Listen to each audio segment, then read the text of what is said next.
साहब पिछले 6 महीने से हम प्रयासरत हैं, बार बार इनको अवगत करवा रहे हैं कि कॉलेज के अंदर भ्रष्टाचार का बोलबाला है।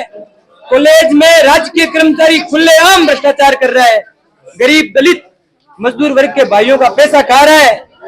उसके वीडियो साक्ष्य से मीडिया के समक्ष प्रस्तुत कर दिए, इनको दे दिए, पर इनके जूं तक नहीं रहेंगी। ये उनको संरक्षण देने का काम कर रहे हैं और अब ये तय हो गया है कि बार बार उसको बचाने का काम कर रहे हैं, यानी ये खुद इसमें संलिप्त है। जब तक ये हमें आधे घंटे का समय दिया हमने इनको, अगर आधे घंटे के अंदर वो हमें लेटर पकड़ाते हैं इसको यहाँ से हटाकर एलडीसी रैंक का कर्मचारी, क्योंकि ये पहली बात तो वो लेबर असिस्टेंट है, वो यहाँ पे लग ही नहीं सकता। कानून के नियम के अकॉर्डिंग स्टोर इंचार्ज का दायित्व पद होता है, वो एलडीसी का होता है। इन्होंने कानून के नियमों को तार तार कर एलडीसी को यहाँ पे नियुक्त किया है, लेबर असिस्टेंट को नियुक्त किया है। एलडीसी कर्मचारी है जो योग्य है वो दूसरी जगह बैठे हैं, उसको हटाकर एलडीसी कर्मचारी नहीं लगाएंगे तब तक घर की ओर वापस नहीं जाएंगे। देखिए, मैं आप सबको ये बात तो बहुत स्पष्ट कर देना चाहता हूँ। पहली बात तो इस महाविद्यालय में किसी तरह का भ्रष्टाचार प्रतिबंधित है, मैं खुद बहुत सख्त हूँ इस मामले में। अब जो विद्यार्थी बात कर रहे हैं, एक जो ठेका प्रणाली है इसमें कोई दोष अवश्य है। 1 रुपए ठेके में ठेकेदार ठेका लेता है और कार्मिक उपलब्ध करता है। कई बार ठेकेदार सुबह आता है और वो कार्मिक, मान लो कार्मिक ड्यूटी 2 से 5 है, वो कार्मिक नहीं मिलता है। कार्मिक नहीं मिलता है तो ये यहाँ किसी को दे जाता है। हमने उस बात पर प्रतिबंध लगा दिया है। जो ही मैं संज्ञान में चीज मेरी आई कि अभी कार्मिक स्टोर के ऊपर दे रहा है तो उसे मना कर दिया गया कि ठेकेदार खुद बांटे, और ये हमने उनको पत्र जारी कर दिया है कि सीधा ही भुगतान जो है उसके कर्मचारी के खाते में जमा करावे। ये कैश सिस्टम का बंद करने का प्रयास कर रहे हैं। उसमें ठेकेदार को अगर आपत्ति होगी 31 जुलाई से पहले हम नए टेंडर जारी कर रहे हैं और किसी भी कार्मिक की कोई तरह संलिप्तता नहीं रहेगी। वो पैसे बांट तक का कार्य भी कॉलेज में नहीं करेगा। और जिसे अगर बांटा है उस दिन वो कह रहे मैंने बताया था कि कोई एक कार्मिक कौन सा है, खाली बताने कार्य उसका था कि ये लिफाफा उसको, लिफाफा उसको।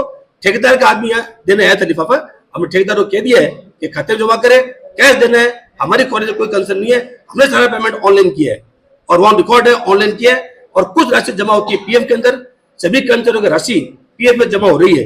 यदि किसी की नहीं हो रही है वो भी हम जांच करवा रहे हैं, वो पीएफ राशि जमा होगी सभी की, पीएफ में कोई घोटाला नहीं रहेगा। हम नया टेंडर कर रहे हैं, नया ठेका आएगा, नए ठेकेदार आएंगे। उसे खा गया, अभी किसी भी कार्मिक ने हमको आगे शिकायत नहीं की है, लिखित में या वर्बली नहीं कहा है कि मेरा पैसा कम मिला है। ये जरूर है कि मेरा पैसा पीएफ में जमा नहीं हो रहा है, तो हमने वार्न किया ठेकेदार को और ठेकेदार ने एश्योर किया है कि कर्मचारी का पीएफ का पूरा राशि उनके खाते में जमा हो रही है। हमने रसीद मांगी है, रसीद उन्होंने भेज दी है, वो मैं मीडिया के माध्यम से आप सबको मैं उपलब्ध करवा दूंगा और किसी का रह गया तो वो जमा हो जाएगा। मैं ये नहीं कहता कि वीडियो फेक है। वीडियो में एक कर्मचारी कह रहा है कि मुझे 55 रुपए मिले हैं, कह रहा है वीडियो वाला, मैं इसको फेक नहीं कहता। तो लेकिन हमने उस कर्मचारी बुला के पूछा हमको, मेरी तरह पीएफ जमा हो रहा है कि साहब पीएफ जमा हो रहा है, मेरा पीएफ कमी है नहीं है, तो कम के तो मुझे आज तक कभी क्यों नहीं कहा आपने। जब आप छात्रों को वीडियो से एक दिन में कहते हैं अगर आज कैसे होता है तो हम ठेकेदार के खिलाफ उचित कार्रवाई करेंगे। जैसे मैंने आपसे कह भी दिया, हम नया ठेका कर रहे हैं। और जहां तक स्टोर कीपर सवाल है, हमने राजेश सुतार को लगा दिया है।